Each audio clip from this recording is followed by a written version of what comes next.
본 방송에서 제공하는 투자 정보는 투자 판단에 대한 조언입니다.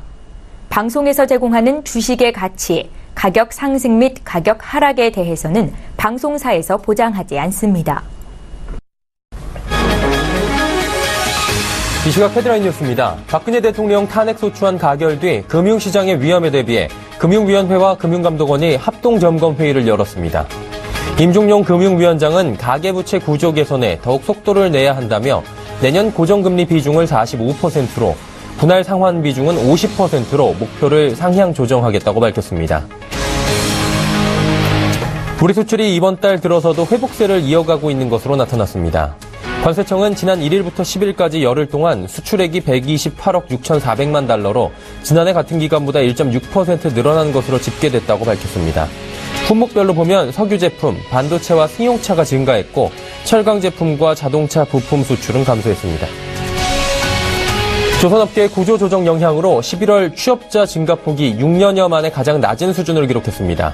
고용노동부의 11월 노동시장 동향을 보면 11월 상시 근로자 고용보험 피보험자, 즉 취업자 수는 1268만 6천 명으로 지난해 같은 달보다 28만 3천 명 증가해 6년 2개월 만에 가장 낮은 증가폭을 기록했습니다. 올 하반기 우리나라에서 TV 프로그램과 음악, 영화 등 음향 영상 서비스로 외국에서 벌어들인 수입이 계속 줄고 있는 것으로 나타났습니다. 한국은행 국제수지 통계를 보면 지난 10월 음향 영상 및 관련 서비스 수입은 9월보다 21.7% 감소해 두 달 연속 큰 감소세를 보인 것으로 나타났는데 이는 최근 중국이 한국의 사드 배치 결정 이후 한류 규제를 강화한 영향으로 분석됩니다. 시청자 여러분 안녕하십니까. 오늘장 내일장 일부 서정덕입니다. 지난주 금요일 저희 장이 끝난 뒤에 박근혜 대통령 탄핵 소추안이 가결이 됐습니다. 이에 따라 정치 경제적으로도 많은 움직임들이 보이고 있는데요. 정치권에서는 여전히 이런저런 셈법이 한창입니다. 하지만 경제 상황은 조금은 잠잠한 모습들도 보입니다. 우리 시장은 조금씩 반응을 좀 해주고 있는 것 같은데요. 불확실성 완화 차원에서 저가 매수 매력이 좀 코스닥 시장의 반등이 좀 돋보이는 상황입니다. 그간 워낙에 빠지고 좀 소외받았던 코스닥 시장인지라 금요일장 이어서 오늘도 1%대의 좋은 상승 흐름을 이어가고 있고요. 코스닥 시장 보니까 역시 삼성전자 하락에 따른 지수의 변동 정도만이 있고 지금 강보합권까지 다시금 올라와 주고 있는 모습이다 보니 우리 시장에 대한 스탠스를 어떻게 가지고 가야 될지 고민이 많으실 겁니다. 그 고민 오늘장 내일장에서 해결해 보시길 바랍니다. 자, 먼저 양 지수부터 확인하도록 하죠. 코스피 지수입니다. 현재 강보합권 2026포인트에서 움직이고 있고요. 0.11% 상승하고 있습니다. 일중 흐름들 빠르게 살펴보도록 하죠. 2031포인트 0.3% 상승 출발을 했고요. 현재 시가가 고가 수준입니다. 이후에 2020포인트 정도까지 밀리기도 했지만 다시금 상승 쪽으로 방향을 튼 모습을 보입니다. 수급 동향도 살펴보도록 하겠습니다. 자, 개인만 매도합니다. 635억 원 정도 개인은 순 매도하고 있고요. 기관은 삽니다. 528억 원 순 매수하고 외국인 역시 138억 원 순 매수하고 있는데 오늘은 금융투자 쪽에서 기관은 1635억 원 강한 매수가 들어오고 있고 투신, 연기금 모두 매도하고 있는 모습입니다. 코스닥도 살펴보도록 하죠. 코스닥 600포인트 넘어서서 계속해서 좋은 흐름 이어가고 있는데요. 거래소에 비해 흐름이 좋습니다. 1.34%나 상승을 하고 있고 지난주 금요일에 이어서 1%대의 상승 흐름입니다. 602.29포인트 현재 가리키고 있는데 일중 흐름들은 어땠는지 확인해 보도록 하죠. 599포인트 600선 근접하게 갭상승 출발을 했고요. 현재 가격이 고가입니다. 그리고 저가는 598포인트 600선 위에서 계속해서 힘을 주고 있는 모습들이 보여있는 코스닥이고 그간 눌려있던 코스닥 금요일에 이어서 상승이 두드러진 모습들입니다. 수급 동향도 살펴보도록 하겠습니다. 개인만 팝니다. 150억 원 정도 개인은 코스닥 시장에서 내다 팔고 있고요. 외국인 장 초반 그리고 장 중반까지 오전까지 매도였는데 매수로 방향을 튼 모습입니다. 크진 않지만 10억 원 소폭 매수를 하고 있고요. 기관은 124억 원 순 매수를 하고 있습니다. 특히나 연기금, 투신, 금융투자 모두 기관은 소폭씩 담고 있다라고 보시면 될 것 같습니다. 네, 국내 양 증시 흐름 여기까지 좀 살펴보도록 하겠습니다. 이어서 장 마감 전략, 관심 업종 살펴드릴 5인의 투자 전략 이어갑니다.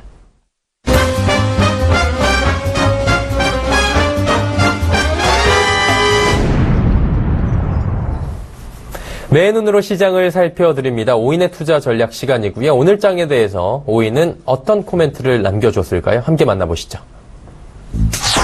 자, 오인의 투자 전략 화면에 나오고 있습니다. 먼저 제1상단 메리츠종금증권 본사 영업부의 이재우 차장입니다.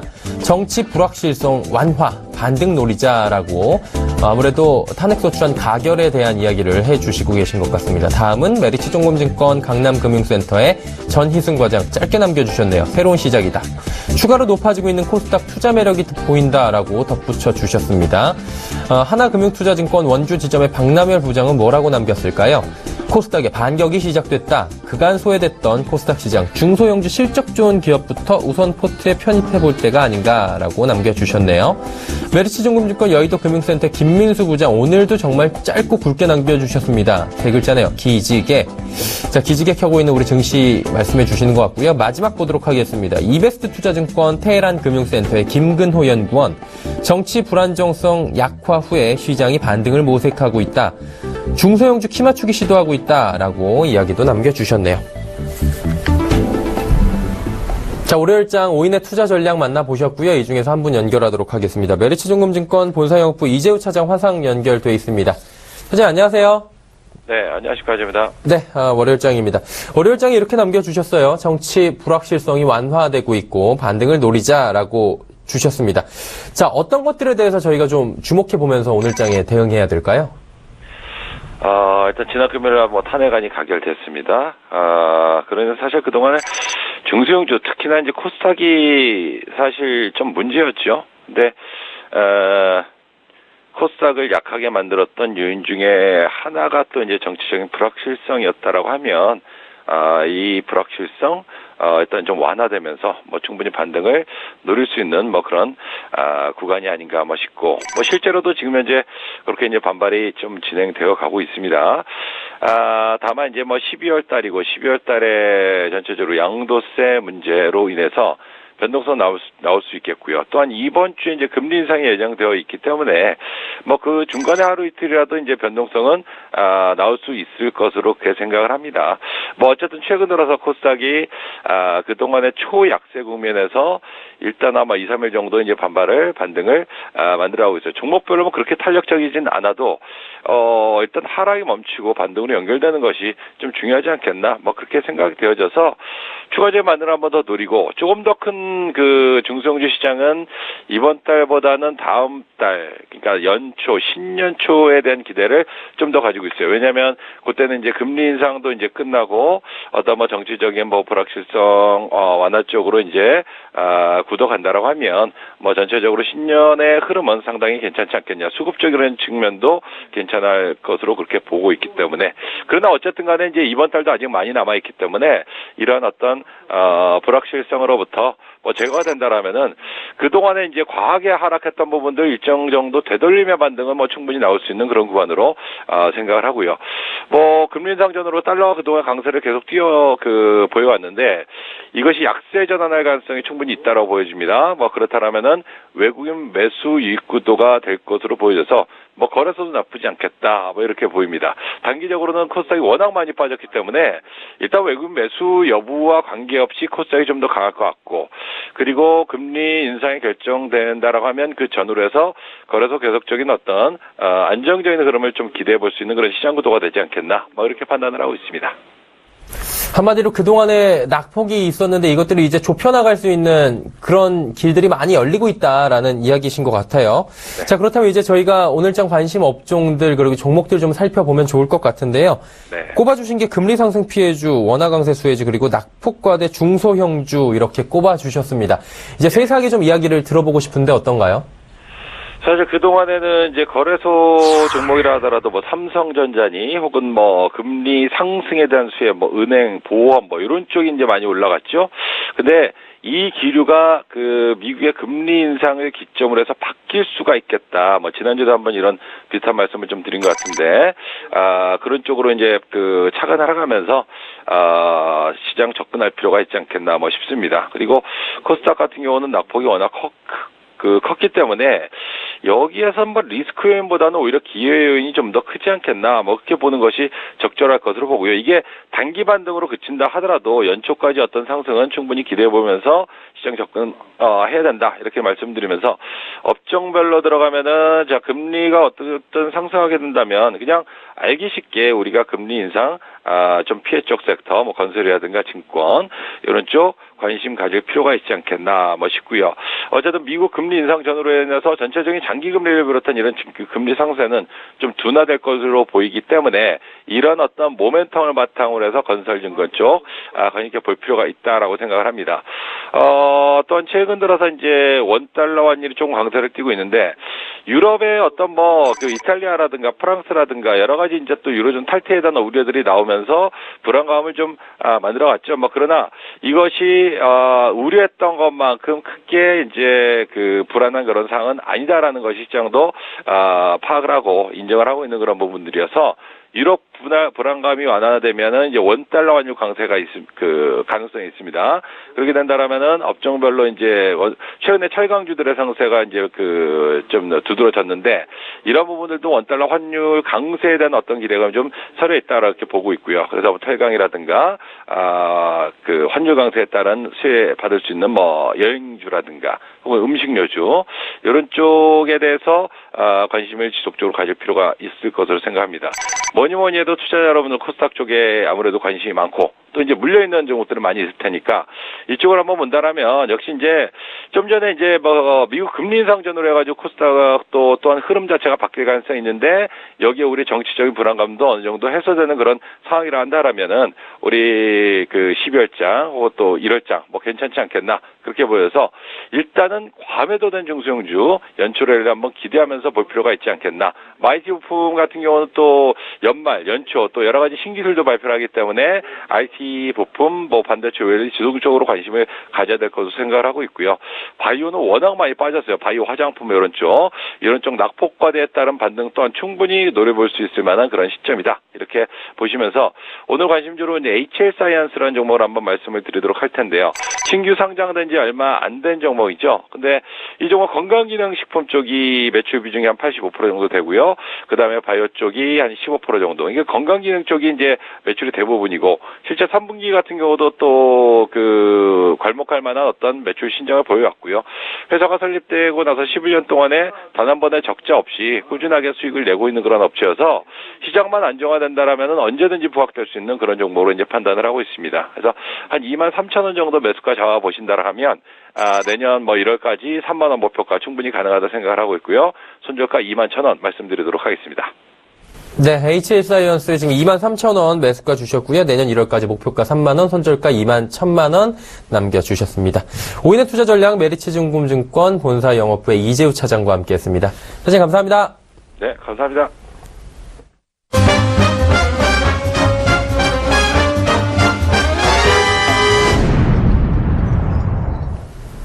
증권 전문가 오인과 함께하는 종목 컬렉션 시간입니다. 장 마감을 앞두고 여러분께 높은 수익률을 드리기 위해서 좋은 종목들, 엄선된 종목들 추천해드리는 시간인데요. 자, 먼저 추천해드리기 전에 지금까지의 수익률 베스트 탑3는 어떤 변화가 있을지 바로 만나보도록 하죠.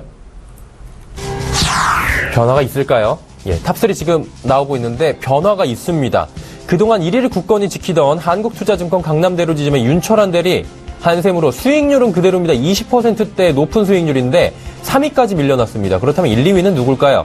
자, 2위 유한타증금증권 금융센터 도곡본부점의 이성웅 대리입니다. 예스티로 20.4%의 높은 수익률을 보이고 있고요. 1위도 역시 유한타증권 금융센터 도곡본부점의 이성웅 대리입니다. 그동안에 조금의 부진이 있었는데 SM코 21.7% 높은 수익률을 지금 기록하고 있습니다. 1, 2, 3위가 모두 20%가 넘는 수익률을 보여주고 있는 종목 컬렉션 시간인데 오늘은 어떤 종목 저희가 들어볼지 이분께 여쭤보도록 하겠습니다. 유진투자증권 명도지점의 김영재 부장님 전화 연결되어 있습니다. 부장님 안녕하세요. 네, 안녕하십니까. 네, 부장님의 종목 저희가 오늘 들어봐야 될 텐데 그 전에 포트를 열어서 AS를 먼저 받아보도록 하겠습니다. 자, 오늘 마찬가지로 세 종목이 담겨져 있겠죠.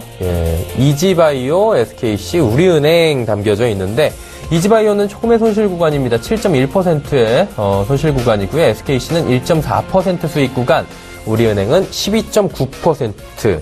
예, 높은 수익 구간입니다.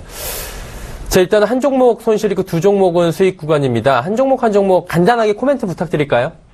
네, 우리은행은 지난 한 주 동안 4.8% 상승을 기록해서 시장 지수를 초과하는 좋은 주가 흐름을 보였는데요. 외국인 순매수 유입이 지속되는 과정에서 연기금 순매수가 나온 것이 주가 상승의 동력이었다 보이는데, 미국 금리 인상 시기와 근접을 하고 있기 때문에 일단 투자 심리가 지속적으로 좀 좋지 않을까 보여서 보유 의견 드리겠습니다. 그리고 이지바이오 같은 경우는 지난주 한 주간 더 지켜보는 종목이라 말씀드렸는데, 한 주간 지켜본 결과 외국인의 순매수가 이어지고 있고 주가는 소폭 상승하는 모습이 관찰되었습니다. 전반적으로 이지바이오는 실적 개선 기대감이 지속되고 있고 주가 역시 저평가된 밸류에이션을 받고 있다는 점과 내년 자회사 상장 이슈 기대감이 살아있기 때문에 한 주 정도 더 지켜보는 것이 좋다고 판단하고 있습니다. SKC 같은 경우도 보유 의견인데요.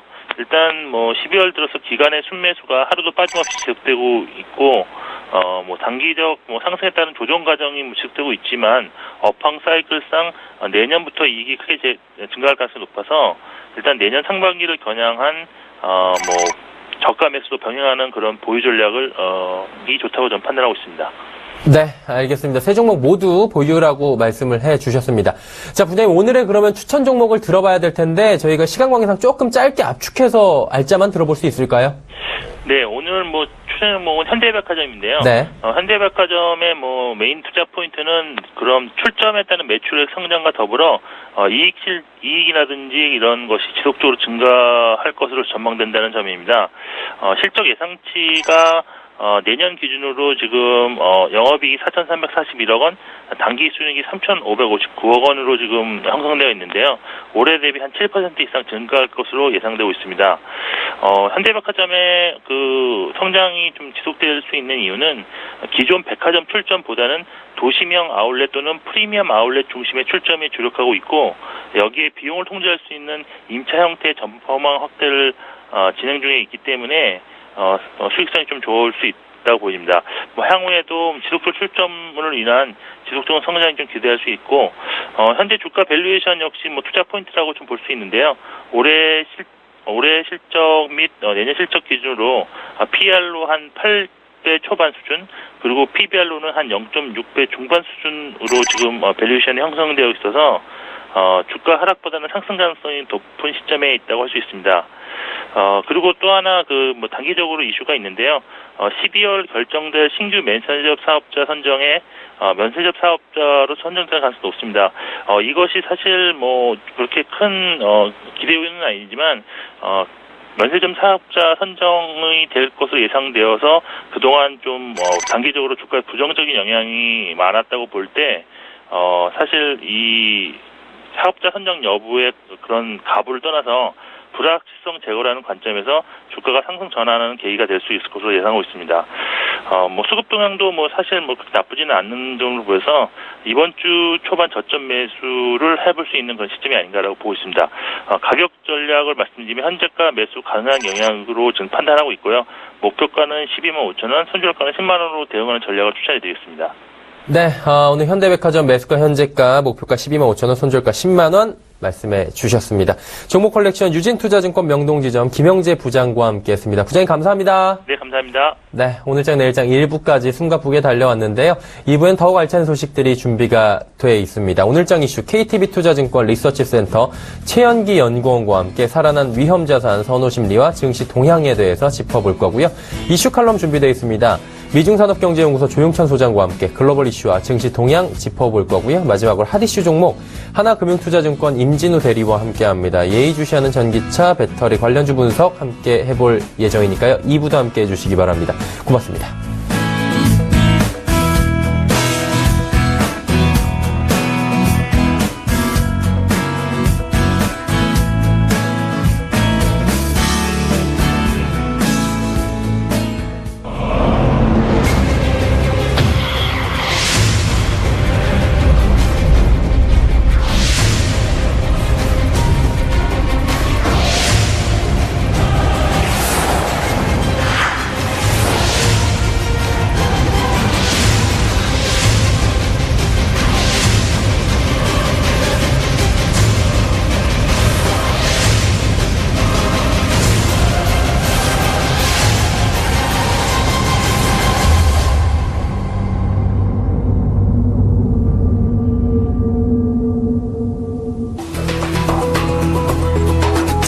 안녕하십니까. 해외 선물의 신 박혜리입니다. 해외 선물의 신은 28명의 해외 선물 트레이더가 모여 자웅을 겨루는 국내 최초의 프로그램인데요. 매일 밤 11시 트레이더들은 본인의 실제 투자금을 이용한 트레이딩을 통해 최후의 승자를 가리게 됩니다. 지난주 금요일 방송된 해외 선물의 신에서는 배틀리그 16강이 종료되고 8강전 진출자들이 결정됐는데요. 그럼 지난 금요일 배틀리그에서 두각을 드러낸 트레이더들의 자세한 수익률 함께 확인해 보겠습니다. 우선 A조 현황입니다. 1위는 박노주 황금로봇 트레이더가 차지했는데요. 수익금은 186.50 달러를 기록했습니다. 이 트레이더는 해외 선물 자동 매매 시스템을 보여주고 있는 트레이더입니다. 2위는 수지 트레이더가 차지했는데요. 로우 리스크 하이 리턴을 추구하는 트레이더죠. 수익금은 78달러를 기록했습니다. 3위는 기다림의 미학 트레이더가 차지했습니다. 이렇게 A조 현황 함께 확인해봤고요. 계속해서 B조 현황 확인해보도록 하겠습니다. 먼저 1위는 황금연못 트레이더가 차지했습니다. 원유와 금뿐만 아니라 이제 국채까지 트레이딩을 하는 트레이더인데요. 수익금은 4,270달러를 기록했습니다. 2위는 매매량이 정말 많은 트레이더인데요. 골든루트 트레이더가 차지했네요. 수익금은 737.25달러를 기록했습니다. 마지막으로 3위는 원유뿐만 아니라 다양한 매매를 하는 박진서 트레이더입니다. 수익금은 162.50달러를 기록했습니다. 이 대회 기간 동안 해외 선물의 신 트레이더들의 실시간 매매 내역과 상세한 전략을 직접 확인하실 수 있는데요. 검색창에 해외 선물의 신을 검색하시거나 서울경제TV 홈페이지에 들어오셔서 해외 선물의 신 배너를 클릭하시면 언제나 바로 확인하실 수 있습니다. 매일 밤 11시 해외 선물의 신과 함께 트레이딩의 액션을 경험하시기 바랍니다. 본 방송에서 제공하는 투자 정보는 투자 판단에 대한 조언입니다. 방송에서 제공하는 주식의 가치, 가격 상승 및 가격 하락에 대해서는 방송사에서 보장하지 않습니다.